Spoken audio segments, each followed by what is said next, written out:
You are now listening to the Real Afro Unity podcast with our hosts, Daring and Ayo, where they'll be discussing various topics that affect our African diaspora. With these conversations, they aim to hopefully bridge the gap between us African Americans with the Nigerian diaspora. They will dismantle the myths and share a new perspective. Please sit back, relax, listen, and enjoy the conversation.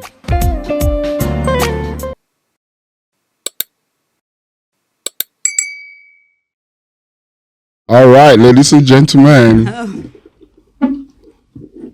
welcome to another wonderful edition of Real Afro Unity podcast, live from Philadelphia, City of Brothers. Guys, how you doing? AYOG, back from Lagos. Yo. How's it been, An bro? amazing time. Tell I'm me. still recovering. Yeah. I haven't fully converted yet, so I'm still on 240 voltage. It never changed to Never 140 changed to 140 yet. All right. Tamisha, all right. Hi. We have someone with us. Her name is Tamisha. Tamisha, how are you doing? I'm good. How are you? We're good. So what he's saying is, in Nigeria, the electricity voltage is 240. And so in the US is 140. So he said he has been on 240 since. He has not been able to come back to 140 yet, which means that the voltage is still high, from Lagos. Still electrified. Exactly. It's a wonderful. I believe before this video comes out, you guys might have seen some clips on Instagram. Yeah. We're still putting the videos together for us to put it on YouTube. It's been crazy. But hey, we're back to US. We're back to Philadelphia. Guys, get ready for next year. We're going to be going back to Nigeria next year. Don't say I didn't tell you. You don't want to miss out. Right, Tamisha? Do you want to miss out? I don't know. We got to see the clips. You have to wait for the clips? Don't wait for the clips. I am the clip. I can play you everything. I can play you everything you need to know about the trip. So, guys, it was a wonderful experience down in Lagos. You can see we're having Badagry on us. That was our first place of visit, which was like the slave trade center in Nigeria where slaves were being kept, prepared to be taken to other parts of this world. And so today I said, who are the best set of people for us, look into this idea of slavery in its sense, I want to believe from my own side, I have looked at it and I feel like it is not new, even in the African context of it. Over time, in the olden days, people have been taking slaves, maybe in times of wars, in times of, stuff like that. Now, we are here. 160 years afterwards, we are now in the United States. The question begs, are black people still slaves in the U.S.? AY, what's your take on that? I think that in some ways we can be. It's more of mental slavery, though. It's not really the same type of slavery as it was in the past. It's just the mindset is still in chains, I think, and it's actually sad because it's so normalized here. So because most people haven't left to find a different perspective, it seems normalized. And then when it's brought to their attention, there's an emotional reaction. And but yeah, I just still do think that there's slavery to a lesser degree, but it's more mental now. All right. Tamisha, I'm done with asked you, how are you doing? How has it been? I'm good. You're good? It's been good. I've just been flowing, I need to come closer because now I can hear myself. All Good. right. I've been flowing. All right. So what do you have to say to what we just talked about?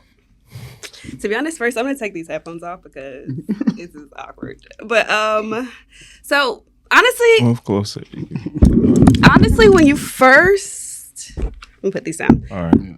Can you hear me better? Yeah. Yeah, Okay, much better. Yeah. Much better. Okay, so when you first gave me the question, and I think it's a very complex question that I think deserves more nuanced conversation, right? So like when you say, are we free? What exactly is being free? What is that? What is your definition of freedom? Because everybody has a different definition of freedom. So that's a very good point. I do think that we still have to address the question, what is slavery first? Okay. Because you can have freedom but still be enslaved. That's why I said that it's really mental now. So I would like us to talk about slavery first, establish that, like let's think through, talk through it, and then we can move on to freedom and what that means, because that's a loaded question also. You know what I mean? Okay. So let's start with it. What is slavery to you? Slavery, I think it's best if we just go by definition, at least to start. So if you could quickly look it up, it would be great. Yeah. Okay. If there's Wi-Fi. Yeah, there's Wi-Fi. Okay, cool. Let's see. So we're going by the legal definition of slavery. Because I don't want us to get too emotional. I want us to set the premise, and then we'll build from there. Right? Is it a touchy thing to talk about? It is, but I don't think it has to be an emotional thing to talk about. It doesn't have to be, but it can be. So in order to be a grown-ups, let's just start with the definition. So we are going with the Gemini definition of slavery. Okay. Gemini says that slavery is the practice of forced labor where individuals are treated as property and are denied freedom, unable to leave or refuse work without permission. Right. All right. So according to that definition, no. Are black people still slaves? Okay. No. Okay. My answer is no. Would you like me to continue? If you want. If you like, yeah. Okay. Historically. So now we are going back because this part of the sentence is the past now. Okay. We just came back from a thought that you said from the past to the future. So maybe that is why she's going to the past. So let's go. Let's go. Because I would like to dig a little deeper into your trip to Lagos. Yeah. So historically, it was a formal institution where people could be bought and sold, but today it continues through modern slavery in forms like debt bondage, forced marriage, and human trafficking, even if it's no longer legally sanctioned. Okay. So, from that definition, yes, you feel like, from a legal standpoint, yes, that we are no longer slaves. We are, but that is someone's opinion, though. Because that is someone's opinion, though. After it says historically, it became someone's opinion. Someone else's thought. Yeah. So when I want to break this sentence. Oh, you want me to keep going? No. I'm just saying, like, after the definition. After you read the definition and the word historically, that now adds someone else's perspective of the word slavery. Just all I'm trying to say right now. Okay. All right. So, according to the definition and even the historical facts that comes with it, do you still think, your honest opinion, do you still think black people are still enslaved in the U.S.? The practice, so I want to reread the definition before I answer the question. Okay. So the practice of forced labor where individuals are treated as property and are denied freedom, unable to leave or refuse work without permission. When I hear this statement, I instantly think of, and honestly, it was trending, honestly, 2020, and maybe, I forgot when the movie was made, but it's a Netflix movie called The 13th. Are you all familiar with that movie? Yeah. Right. And so what does that amendment say? That you were property, basically. Right. To your owner. Basically, it says. And then they had to remove it. Go ahead, sorry. No, go ahead. No. That's so essentially with the 13th Amendment, since we're going by definitions.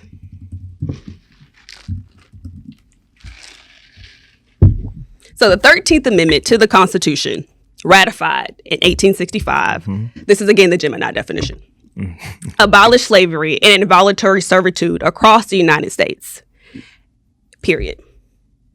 It contains a crucial exception, stating that this prohibition does not apply as punishment for a crime whereof the party shall be duly convicted. So what does that definition mean to you all? Okay, so again, and I brought this back because you said specific to the U.S. Because you cannot now start thinking. You're the one that said we should go by definition. Yes, okay, no, it's fine. No, that's fine. it was ratified, right? It ratified the Constitution. So the Constitution, when it was originated, when it said all are free, it really only meant white men who owned property. Yes. And I put an asterisk by who owned property because all white people were not free, right? Yeah. You had to have some kind of property. And what was the property? Slaves at some point, or land. No, us. Cases. Land, us, property. Property, right. And so if you didn't have one of those, you were not considered free in this country. But we're here in 2025, though. So that's why I was afraid. When we started to use the word historically, now we're moving things. So but this has implications for 2025. Implications, but we're here already. And since we're here already, and according to the definition that you read, there's no forced labor that's happening now. Do you know that in U.S. prisons today... Prisons. That's a different story. That's not the majority. Still forced labor. And when we're talking specifically to the Black community, it is the majority. All right. So let me do it this way. Now, it seems we are not going to agree on the fact that even establishing the fact that if, as of today in 2025. As if today in 2025, people in prisons have to pay for their soap. Women in prisons have to pay for sanitary wipes when they're on their cycles. So, yes, slavery still exists. So, today. Okay, because they have to pay for something is slavery now? Because they're also in these nice tables that we're sitting in and these nice mics that we're using, your nice license plates, who created those? So because you added value means you're a slave? No, that is so. You added value. You created something, so you're a creator. Okay. I'm not going to justify that with an answer. I mean, that was wholly disrespectful. How is that disrespectful? We're creating value. No, I know where you were trying to go, and I specifically avoided that because if you creating something alone deems you as being enslaved, then that corrupts the whole capitalist system, because this is still a capitalist society. You need labor inputs and output of finished goods. So that's the process of manufacturing, of creating things. Now, the labor that's involved, are there questionable practices? Yes. All right, that is where I wanted to go to. So, but we cannot say that this is now slavery because you are. Are we now saying that as long as something good is coming out of it, it is okay? Essentially, yes. Because that is what you're trying to say. Yeah. No, that is what you're trying to labor. Say. Now, so if you forced me to produce a microphone, right, and I've produced the microphone, that is okay. But I think because that is what she's and I think trying this to is say. Also, I understand what you're saying in terms of like, okay, in terms of capitalism, right? Somebody has to do work. Somebody has to produce the product. This is why I said the question deserves a more nuanced discussion and conversation, because it's like, okay, yes, at the same time, and that's why I brought up the 13th Amendment. When we think about the practices of capitalism, the reality is capitalism was built on slavery, period, right? And so when we think about the evolution of slavery and the evolution of racism and racial biases, historically, because of what capitalism was built on, historically, Black people are going to bear the brunt of the forced labor and of the creating the value without being able to actually benefit off what's happening in this country. When we think about the wealth in this country, when we think about the progress in this country, what do we see? And so, yeah, that's the case, but there's a more nuanced reason for that. See, now I think it's appropriate for us to talk about freedom, because now you have the freedom to choose what you want to do with your time. You can sell your time to a factory, or you can sell your time to yourself. So at the end of the day, if you choose to work somewhere, how are you enslaved? Again, saying, okay, now we're here and you can choose, is also you coming from a privileged standpoint. Everybody cannot just choose. Life, liberty, and the pursuit of happiness. Is that not written on the Constitution? Did we not just say that was ratified by an amendment? Is Did it we not written on the Constitution? Did we not just establish from a legal standpoint that We document was not established written, that. was only written We in established that. the And language it was for ratified. white men who owned Okay. who owned Was it property. ratified? Yes or no? It was To ratified include.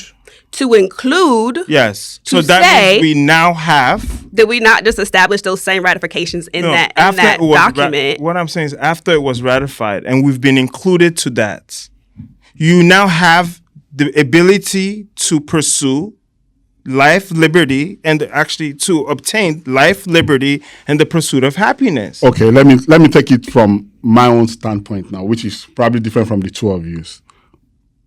That statement of you are now free to pursue what makes you happy. Basically, let me just run it. Yeah, right. Do you think the government, in its formation, is doing something particularly targeted at black people to make sure they don't achieve it? I think that's a great question. I think it's a loaded question. In any way you can answer it. It's not a. I think a simple answer to that is yes. Okay. I think at the same time, I think a follow-up question for that is free from what, right? Like, we're talking about freedom. And so this idea of I'm just talking free, of the pursuit of happiness, that you're now free as a United States citizen, born here, through whatever, naturalized in what form you get. Even when you do your oath of naturalization, they give it to you. They say, now you are a United States citizen, you can go pursue your happiness. And do you think that when I say government, I don't even mean like a president comes in, another one. You're talking about a system. Exactly. That's a better word. Do you think the system, the way it is shaped in a way that you will never achieve it? Or do you think people are not just pushing enough? Thank you. I think two things can be true. And I like the way you broke that down, right? I think that, yes, bottom line is there systematic oppression exists and has existed, right? Like, I think systematic oppression is just the modern day. Oh, yeah, I believe that. Replication of the ideals of slavery, right? The spirit of slavery and the system of slavery. At the same time, as someone who pushed herself for more, who came from an impoverished background and pushed herself to more, I also recognize that there are mechanisms and things you can do to get there. At the same time, I'm also not going to take out spirit in that, right? And having to have, and you hate this word, but having to have hope, right? And the push and discipline, like that. Anyway, do you know why I asked that question? And she answered it in the right way. I know you very well, right? We've known each other for like 1 year now. Yeah. And we talk all the time. And we've talked extensively. And I know where you came from. Yeah. For you to be here, went to good universities, work in a great institution, done your degree, done masters, went overseas, came back to Africa. Even though you had to manage your way, toggle or whatever you have to do to just get to where you are now, you've done it. You've achieved it. You are if I'm to bring out someone to say, it can happen for you, you'll be the person. So I want to hear what the excuse is. So now I understand that, and you just answered me in a way that just nailed it, because you said it yourself. I have gone through it. I know what that is, but I'm here now. But why do you think others can achieve it? I didn't say I don't think others can't achieve it. All right. What I'm saying is, and what I was alluding to is, when people, and I don't like telling people my history and my story, because I think people like to use it in this way of like, oh, look at this shining token. Like, she can do it. You can do it. You should be. That You takes are away one. You are one. You've told me that you are rhetoric takes away. Is rhetoric? Isn't that your life? I'm not saying about my life. I'm saying about the intention. And I don't think what you're doing is in malice. But for instance, I'll give this for example, right? So my where I went to grad school, I'm not gonna put names out there, but so I was approached. One of my mentors, she approached me. She's like, "Hey, we're having an annual gala coming up. We're looking for speakers." I told Adam that take that name out. We'll beef it out. We don't know what that means. It could be the former mayor of New York. Yeah. Oh, yeah. Go ahead. But I told him, I want you to speak, da-da-da. And I've done like different like publicity things for them before. And so I'm like, okay, so they're approaching me to ask me. So I get on a call with him and he's like, well, he's interviewing people to tell their stories on the stage. And so essentially what's happened with the new federal administration, universities are having to change their models and how they receive monies, right? Yep.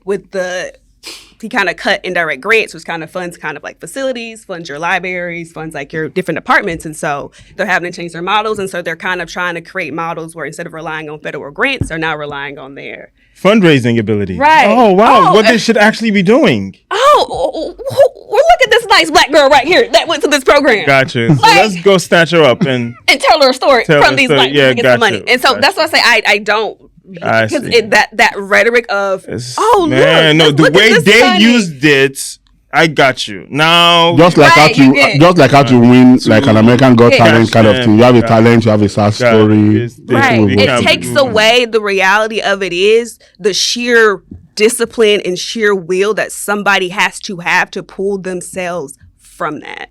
It takes a lot.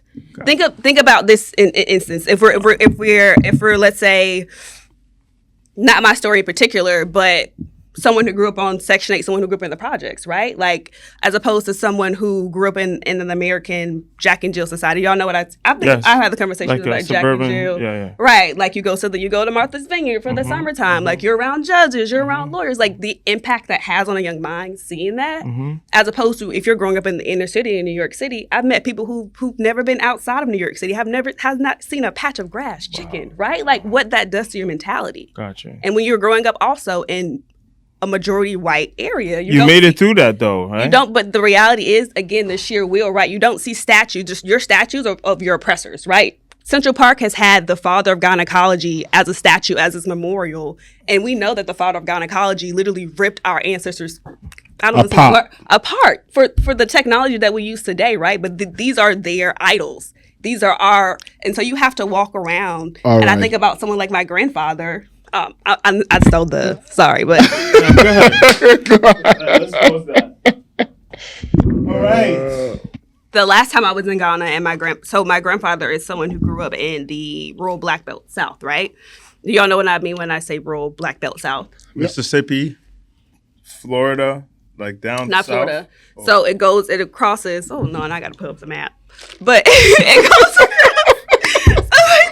States, so like Louisiana, Georgia, Mississippi, Alabama, those states. And so the Black Belt is also the Bible Belt. And so these are the more conservative, the extremely conservative parts of the South. And so this is where I'm from. And so my grandfather, who grew up in a time where sharecropping was a thing, right? And Black people weren't really taught how to read and write until maybe the 8th grade. And so they had to walk miles to school, 10, 20 miles to school because there wasn't a school in their area. And so coming from that, and then think about someone's mentality growing up in that. And then when I left my last trip in Ghana, my professor, he made the statement. He was like, a little sassy, but he said, Black people realized they were Black in 2008 when Obama became president, right? But like, he was like, I had Obama in 1954, Kwame Nkrumah, And so he's like, in my time, the celebrities wanted to be where we were. Like everybody was coming to me. So I don't have any question about my identity and my belonging and especially my Blackness, quote unquote, because who defines that? But like, because I've grown up around this quote unquote African Jack and Jill society, right? Like I've grown up, I've been around people who've had federal jobs, who've been attorneys, who've been actors, so I know what possibility is, as opposed to that inner city kid. If we think about like right now, today, 2025, Brownsville, New York. So some of those kids have never left New York City, have never left Brownsville, New York, have never seen Times Square, have never seen these New York City that we see as tourists. And so it's like, is legally slavery gone? Are we legally, from a standpoint, free? Just to buttress your point, I met a guy that came from New York to start living in my area. He acts different. I'm not joking. Like, all these things you're telling me, I don't know. I don't, like, maybe I've been to New York a few times. Maybe I fly there or come visiting or whatever. But I've never really, like, I don't know the story of New York, so I'm not going to be able to tell the story. Okay. But the kid is different. The way he moves, I'm like, where's your brain, basically? Where's your brain? Wow. What do you mean? You have to break So that down. hold on. Is it because of, what does the New York part have to do with all of this, though? That's my Because question. of the way she was. So if you've seen people that have been around different set of individuals, you know there are He's not appropriate cultured. behaviors for different settings. Let me put it that way. He's not cultured. Like he hasn't. So for him, he has been with the similar set of people all his life, so it feels like everything is the same. And so when he does some things, I had to like call him. Pull him to the side of thing. Hey, I understand it, but this is not appropriate where we are here. You know, that is not the way to behave in this type of settings. The way I behave in your house is not the way I'll behave if I visit her. The way I behave if I visit her is not the way I behave if I visit someone that just invites me over for dinner. Right. There are appropriate settings behavior that you have to learn by looking at people or by visiting those places by yourself and observing it. Right. He doesn't have it. And he has lived all his life in New York. Gotcha. He never left New York until New York 6 City. months ago. New York City. until 6 months ago. Yeah. Wow. Which is So I crazy could, to think about. what you're saying, I can relate with it to say, yes, okay, maybe it is not always true.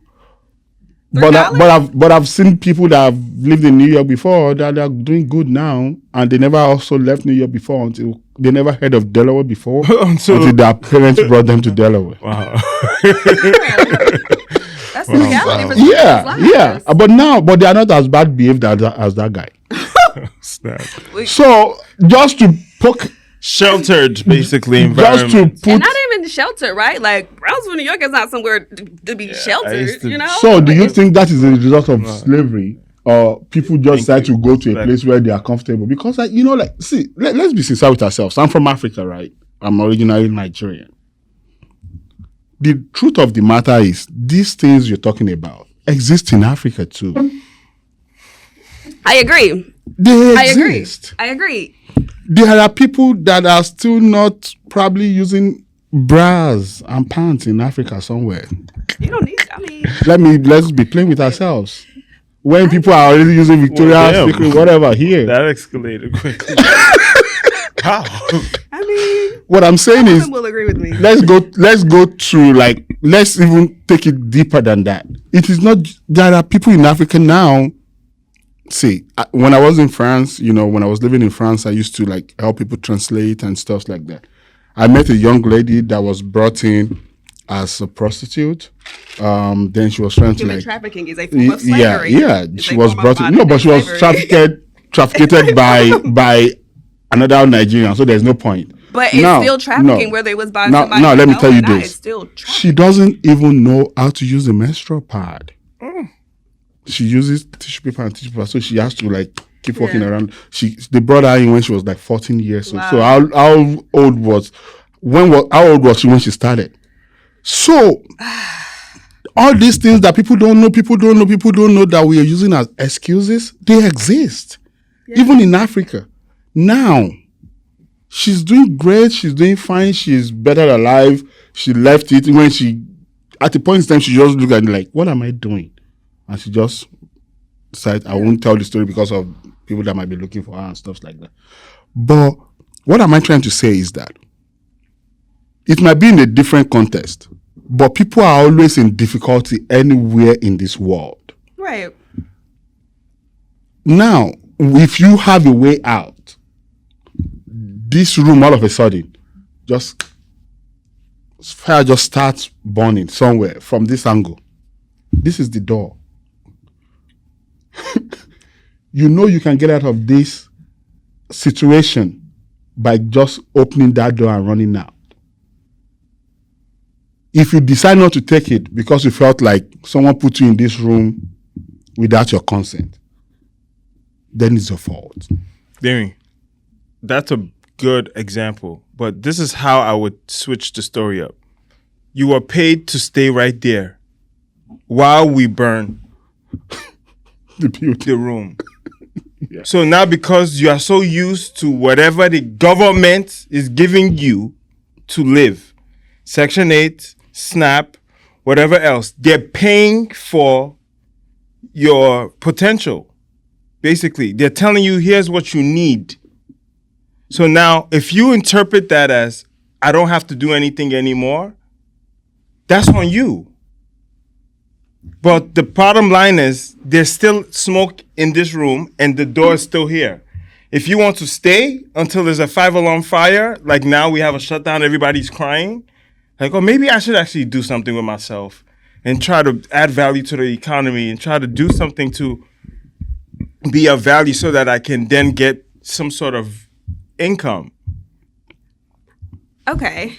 I have a question, but I just want to preface the question by saying I hate having this kind of conversation and bringing in, especially in the American context, welfare, because the reality is Black people are not the primary beneficiary of welfare. Oh, not to say that at all. Right. I'm just saying the government sponsoring a certain class of the needy, right? Like the people, the poor, which, and then but if it's generational, if it's like 4 generations in, is it now? Is it a system problem or is it a choice problem? That's basically why I get what you're saying. Do you? Because it's supposed to be help. Yeah, I get what you're saying. And yes, do you have the belief, or is it that, to your current knowledge, that the majority of people on the majority of Black people that are on government assistance do not want to work?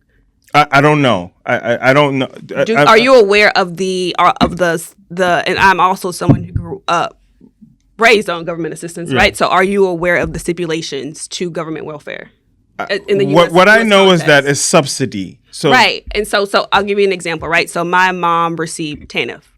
And so that kind of, it's like a subsidy to help you pay your rent and things like that in your Section 8. In Section 8. My mom got a job. My mom went back to school. My intelligent woman went back to school, got her pharmacy technical degree. Okay. Started making a little bit more money. Not enough to where she's a single mom with 2 kids, to where she can pay her bills, to where she can put groceries on the table, to where she can, but enough to get by with the help of the food stamps, right? Yeah. Because my mom started making more money. They took it away. Right. And so, yes, she was working her way through the fire, and this help was supposed to help her, right? Because with the little extra money she can save, she can put something back. Well, right? She can save, but the government is spending it already for her. And so what then happens is, once you take that food stamps away, now the little check she is getting, it's not enough. I listen. But you know why they took it away? Because she worked better.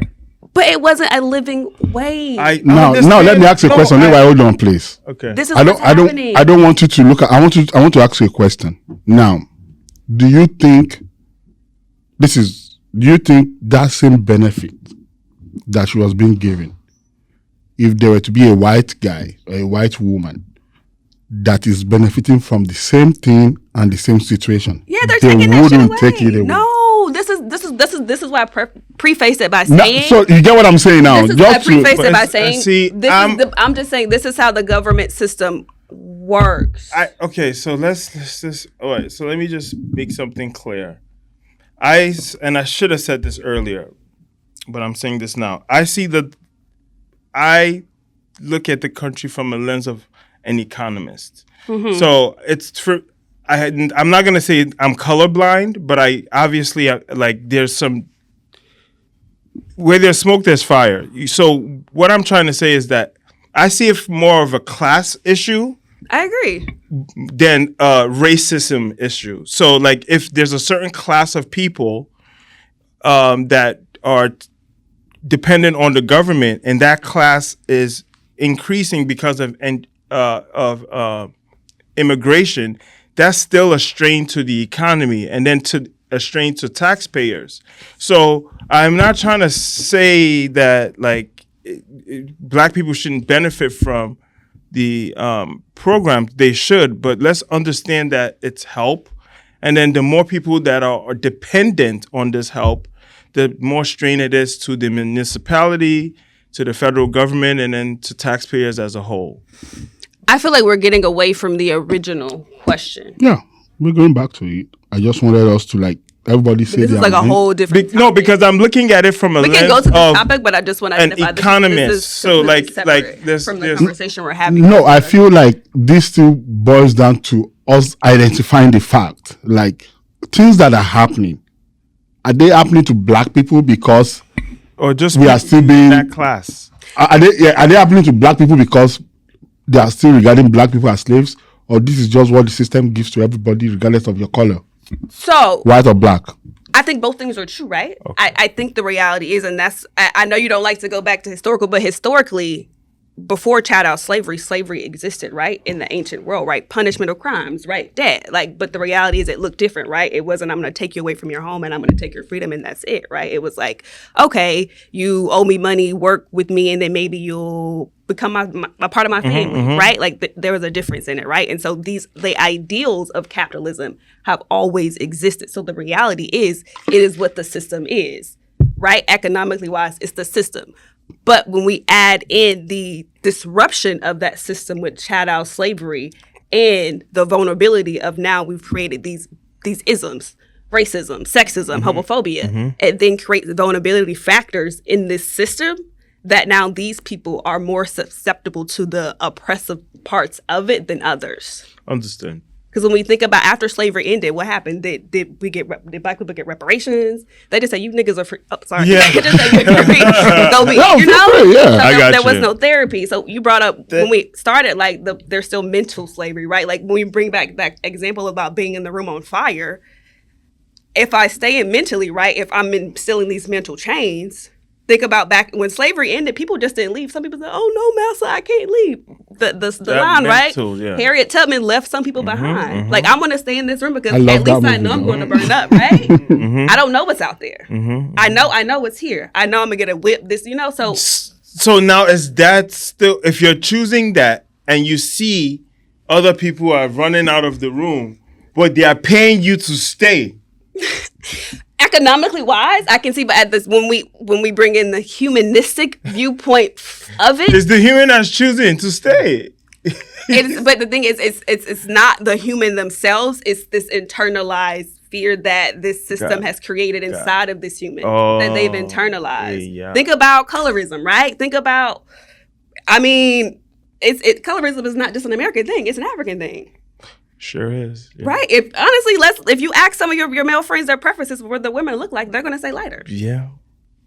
No, I don't Y'all think are so. quiet, but No. It's a thing. Maybe for people listen. that were born here. For me, the definition of Yes. the preferred woman is not like. Bleaching is a huge thing. No, You're for not me, gonna- It is I'm because defending of- my own self. Because of what they've seen in media, yes, I would It's say. just So. Why should anybody be looking for some? Is it their fault that they That's feel, what yeah. they're being fed now. So is it their That's fault? all the music Well, videos. if you decide to not- live your yeah, life if you by think a about music the video, race. that is not on government, But, though. so it's not. if we take it off of- Exactly. No, if you decide to live. So this is what I where thought. does free will come in? Like, Please. do you have free will? Are you born with that, or do you have to born work with free for will. it? Let me Alright, just- so let me then- just say But you this have way. to work to be able to put it to practice.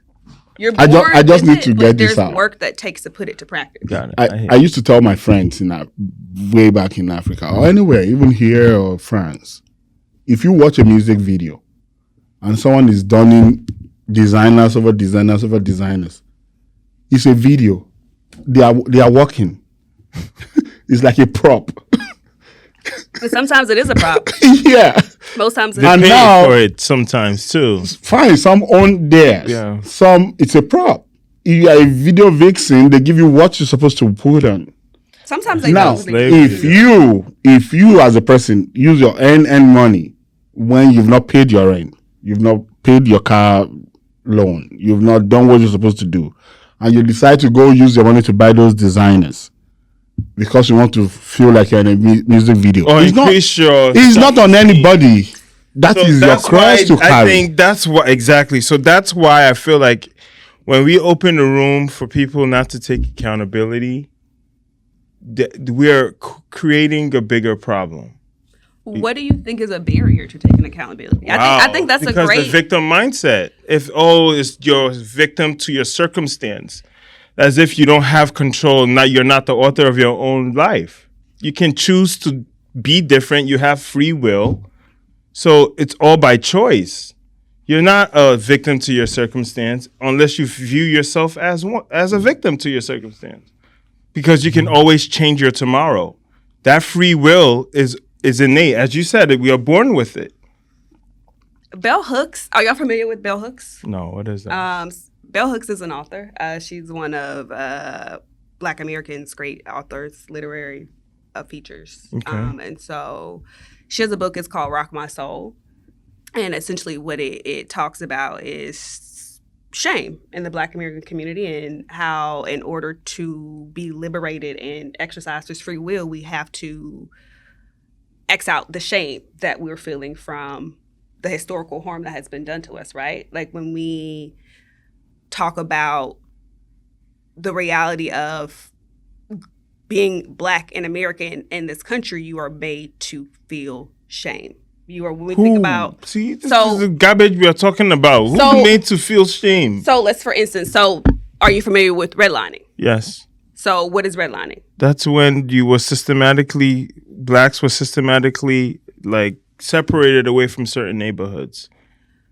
They didn't allow them to purchase in certain neighborhoods because the people or the realtors felt that they would bring down the property value. So and do you know the neighborhoods in which Black people were subjugated to exist? Where's the hood now, I guess? The concentration no. Gentrification is a thing, and so like a lot of the places, Bedford Stuyvesant, like these are, Bedside back in the day was a hood. Go ahead. It was there's a different book about that. But and so these areas, right, like if you're grown up and said, okay, you're going to live in this red area, this is shit, this is nothing, there's nobody that comes from here, we're going to put you here. Mm-hmm. This is the narrative that is said of your area. Even today's example, right? Chicago, the term Chirac, right, refers to like, oh, you're in a war zone. If you are growing up in the narrative, we just talked about how narratives create, oh, I want to be light skinned. If you're growing up in a town where the narrative is, this is a war zone, all these young YNs do this. Mm-hmm. What is ingrained in your head? What is ingrained in your head about where you're from? Just before you answer, I just want to say this. This is what I have dreamed of this conversation between the two of you, because you guys are just going off and off. I think this is a great conversation. It is. Yes, I'm enjoying it. So basically, just to put it out, like, I knew where he stands, and I know where you stand as well. And I can see the way you guys are just going off and explaining to each other. Is the beauty of why we are here. Basically, just trying to like capture the two sides. But the way I watch the two of you just go, like, you talk, he talks, you talk. I'm just like, okay. I feel fulfilled, basically. This is what this is where I looked at it. I'm like, okay, you guys are going to, but it's already time. AY.